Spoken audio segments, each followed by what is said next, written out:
नमस्कार दोस्तों, growth capital channel में आपका स्वागत है। आज का मार्केट दोस्तों कहीं ना कहीं ब्लैक फ्राइडे साबित होता हुआ नजर आया। बाजार में अच्छी खासी गिरावट थी और कोई भी इंडेक्स जो है रुकने का नाम नहीं ले रहा था। पीछे वजह क्या है? क्या एफआईआईज एक बड़ी सेलिंग की तरफ बढ़ रहे हैं दोस्तों? किस सेक्टर में वो सेलिंग कर रहे हैं? कल बहुत सारे लोगों ने मुझसे टेलीग्राम पर बात की दोस्तों, और उन्होंने मुझसे पूछा कि सर एक्चुअल में ये सेक्टर वाइज चल क्या रहा है एफआईआईज का। तो वो डेटा भी आपके सामने रखने वाला हूँ। एफआईआईज का डेटा जो कि बहुत इंपॉर्टेंट है, इससे हमें ये पता चलता है कि कौन से सेक्टर में एफआईआईज जो है बाइंग कर रहे हैं और क्यों बाइंग कर रहे हैं, उसके पीछे का कारण क्या है। सेलिंग कर रहे हैं तो क्यों सेलिंग कर रहे हैं, उसके पीछे के कारण क्या है दोस्तों। आज निफ्टी का चार्ट क्या कह रहा है और आंकड़े क्या कह रहे हैं, ये सारी चीजें इस वीडियो में हम देखने वाले हैं। तो वीडियो अच्छा लगे तो प्लीज लाइक शेयर सब्सक्राइब जरूर कर दीजिएगा। स्टार्ट करते हैं निफ्टी के चार्ट से दोस्तों। आज अगर निफ्टी का एक कैंडल देखें हम, तो पिछले 4 दिनों में जो तेजी हुई, अकेला एक कैंडल सारी तेजी को काट गया। अब बहुत सारे लोग ये सोच रहे होंगे कि क्या ये गैप फिलिंग करने की तरफ बढ़ रहा है। ये जो गैप ये छोड़ के गया था रिसेंटली, इस गैप को ये फिल करने की कोशिश कर रहा है निफ्टी, या गिरावट गहरा सकती है।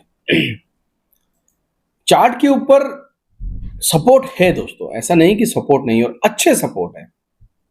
मगर जैसा कि मैंने पहले आपसे कहा था कि एफआईआईज की सेलिंग सारे सपोर्ट का बोलते हैं ना गला घोट देती है, या ये कह लीजिए कैंडल को दोस्तों ऊपर से बहुत जोर से चोट मारती है और वो सपोर्ट टूट जाते हैं। मैंने लास्ट टाइम जब आपसे एफआईआईज के बारे में बात की थी, तो कई सारे लोगों ने कमेंट बॉक्स में कमेंट किया था कि सर एफआईआईज चाहे कितना भी बेच दे, डीआईज तो खरीद रहे हैं। दोस्तों, जब एक हाथ से आप ताकत लगाते हो ना, ठीक है, तो एक ही हाथ मजबूत होता है, दूसरा हाथ कमजोर होता है दोस्तों। और वो कमजोर हाथ को मजबूत करने के लिए उसकी भी आपको एक्सरसाइज करनी पड़ती है।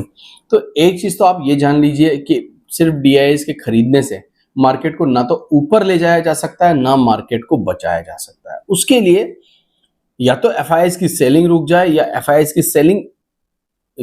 की बाइंग स्टार्ट हो जाए। दोनों बातें हैं दोस्तों। सेलिंग अगर रुकती है तब भी अच्छा है, ताकि डीआईएस खरीद रहे हैं, या बाइंग स्टार्ट हो जाती है तब भी अच्छा है, क्योंकि बाय करने पर मार्केट ऊपर जा सकता है। स्टॉक मार्केट दोस्तों, सेंटीमेंट जो है ना, आपके पॉलिटिकल सेंटीमेंट, आपके ऐसे सेंटीमेंट जो कहीं ना कहीं ऐसी चीजों से जुड़े हुए हैं जो पॉलिटिकल है, उससे नहीं चलता है। आपके सेंटीमेंट को आपको एक तरफ रखना पड़ेगा। चाहे आप बीजेपी समर्थन में उतरते हैं या कांग्रेस से समर्थन में उतरते हैं, या ये कह लीजिए कांग्रेस को वोट देते हैं या बीजेपी को वोट देते हैं, उससे मार्केट को कोई फर्क नहीं पड़ता दोस्तों। बाजार पैसे से चलता है, बाजार जो है उन चीजों से चलता है जो ग्लोबली हो रही है। क्योंकि कमेंट बॉक्स में किसी ने एक बहुत बड़ा लंबा कमेंट लिखा था और उन्होंने कहा था कि सर डीआईएस मार्केट को संभाल लेंगे। हाँ, अच्छी बात है, डीआईएस संभाल लेंगे। एक समय पर जब 26,000 की निफ्टी थी, तो तीसरी महाशक्ति रिटेल इन्वेस्टर को भी कहा गया था। याद होगा आपको, टीवी वाले जोर जोर से चिल्ला रहे थे कि रिटेल इन्वेस्टर इस बार तीसरी महाशक्ति है और बाजार को बहुत ऊपर लेके जाएगी, और पता नहीं कौन कौन से टारगेट आ जाएंगे। मगर वो तीसरी महाशक्ति दोस्तों मार्केट से अब धीरे धीरे गायब होती हुई नजर आ रही है। डीआईआईज संभालने का काम कर रहे हैं, मगर इस बीच में एफआईआईज रुक नहीं रहे हैं। अब एफआईआईज को रोकने के लिए गवर्नमेंट के पास फिलहाल दोस्तों ऐसी कोई संजीवनी है नहीं, याद रखिएगा। गवर्नमेंट ने जितने भी कदम उठाए हैं वो एफआईआईज को भारत में निवेश करने के लिए नहीं उठाए हैं। अभी रिसेंटली आपने देखा कि कल सेबी चेयरमैन का एक बहुत बड़ा बयान आया, उससे भी बहुत प्रॉब्लम हो रही है। उससे पहले जो एसजीएसटी सीजीएसटी बढ़ा दिए गए, इनकम टैक्स रूल्स में चेंजेस कर दिया गया, एफआईआईज की जो प्रॉफिटेबिलिटी उस पर बहुत सारी चीजें चेंज कर दी गई, इससे बहुत फर्क पड़ रहा है। बहरहाल उन चीजों को छोड़ते हैं और चलते हैं दोस्तों सबसे पहले एफआईआईज डीआईएस के सेक्टर वाइज डेटा के ऊपर। क्या कह रहा है ये सेक्टर वाइज डेटा? अगर आप पिछले मई से लेकर 2025 मई से लेकर अगस्त तक का डेटा देखेंगे, तो आपको कुछ चीजें ऐसी देखने को मिलेगी जो थोड़ी सी आपको हैरान कर देगी। जैसे एफआईआईज ने टेलीकॉम सेक्टर में 7,446 करोड़ की खरीदारी करी, कंस्ट्रक्शन मटेरियल सेक्टर में 1,690 करोड़ की खरीदारी। हालांकि बीच बीच में छोटे छोटे फिगर सेलिंग के भी हैं दोस्तों, मगर बाइंग लगातार है। कंस्ट्रक्शन में बाइंग है, कैपिटल गुड्स में बाइंग की है, मेटल माइनिंग में बाइंग की है। तो फिर दोस्तों अगर आप देखेंगे टेलीकॉम सेक्टर में, तो आप भारतीय एयरटेल को ले लीजिए, रिलायंस को ले लीजिए, या कुछ ऐसी कंपनी को, इंडस टावर को ले लीजिए, और भी बहुत सारी कंपनियां हैं, उनको ले लीजिए, तो वहां पर आपको टेलीकम्युनिकेशन सेक्टर की बाइंग देखने को मिल रही होगी। तो सेलिंग कहाँ आ रही है? जो सबसे ज्यादा प्रॉब्लम है ना, वो यहां पर है दोस्तों। फाइनेंशियल सर्विस में लगातार सेलिंग हो रही है, और पिछले महीने जुलाई में बहुत बड़ी सेलिंग की है एफआईज ने, 6,720 करोड़ की सेलिंग की है, जो कि करीब करीब टोटल मिला के 13,471 करोड़ रुपए होता है। ऑयल एंड गैस में इन्होंने बहुत बड़ी बिकवाली करी। इंफॉर्मेशन टेक्नोलॉजी यानी कि आईटी के शेयर बहुत बेचे हैं, और आईटी क्यों बेचा है आपको पता ही है। बड़ी बिकवाली जो आई है 14,422 करोड़ की बिकवाली इसलिए आई है, टैरिफ। मगर मुझे सबसे ज्यादा अचरज जो हुआ दोस्तों, वो पावर सेक्टर में सेलिंग से हुआ है। हालांकि बहुत छोटी सेलिंग है, और ये सेलिंग भी कब की थी? मई और जून में की थी। उसके बाद मई और जून में की थी बड़ी दो सेलिंग। उसके बाद जुलाई में इतनी बड़ी सेलिंग नहीं की। अगस्त के आंकड़े अब आपके सामने आ रहे हैं धीरे धीरे। पावर सेक्टर में सेलिंग का क्या तात्पर्य है? थोड़ा सा आपको यहां पर एक चीज देखनी पड़ेगी कि पावर सेक्टर में हालांकि इतनी बड़ी गिरावट नहीं हुई, मगर पावर सेक्टर ऑलरेडी बहुत अच्छा कर चुका था, इसीलिए वहां पर सेलिंग आई है। इसीलिए उन कंपनी के स्टॉक धीरे धीरे करके नीचे आए, वहां पर प्रॉफिट बुकिंग आई है। मगर फाइनेंशियल में ऐसी कुछ अच्छी हुआ नहीं है दोस्तों। मगर फाइनेंशियल में सेलिंग, इसका मतलब कहीं ना कहीं इकोनॉमी पे खतरा मंडरा रहा है, इसका ये आप अंदाज लगा सकते हैं। केमिकल में बाइंग हुई है, मेटल माइनिंग में बाइंग हुई है, सर्विसेज में बाइंग हुई है। मीडिया एंटरटेनमेंट में इतनी बड़ी सेलिंग भी नहीं हुई, तो बाइंग भी कोई खास हुई नहीं है। अगर आज के एफआईएस के डेटा देखें और कल के एफआईएस के डेटा देखें, आज थोड़ी सी कैश मार्केट में सेलिंग है, कल कैश मार्केट में थोड़ी सी खरीदारी की थी।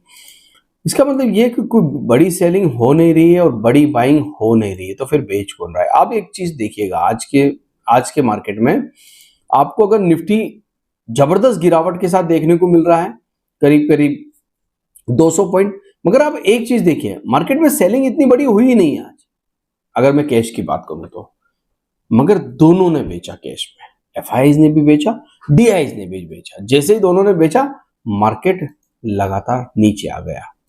सेक्टर वाइज भी अगर आप देखेंगे तो आज सेंसेक्स के अंदर बहुत तगड़ी बिकवाली देखी, और 700 पॉइंट सेंसेक्स गिर गया। निफ्टी 50 200 पॉइंट गिर गया है। स्मॉल कैप मिड कैप इतने नहीं गिरे दोस्तों, यहां पर इतनी बड़ी बिकवाली थी नहीं। 103 पॉइंट आपका मिड कैप है, 183 पॉइंट स्मॉल कैप है।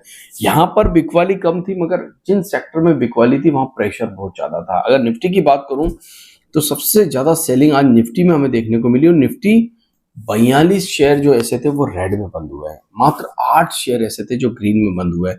सेंसेक्स में 25 शेयर ऐसे थे जो रेड में बंद हुए हैं, और निफ्टी 500 में 334 शेयर रेड में बंद हुए। इसका मतलब कहीं ना कहीं एफआईआईज की सेलिंग अगर नहीं रुकती, आप सारे सेक्टर को देख लीजिए, सारा का सारा सेक्टर जो है ना दोस्तों, वो रेड कलर में भरा हुआ है।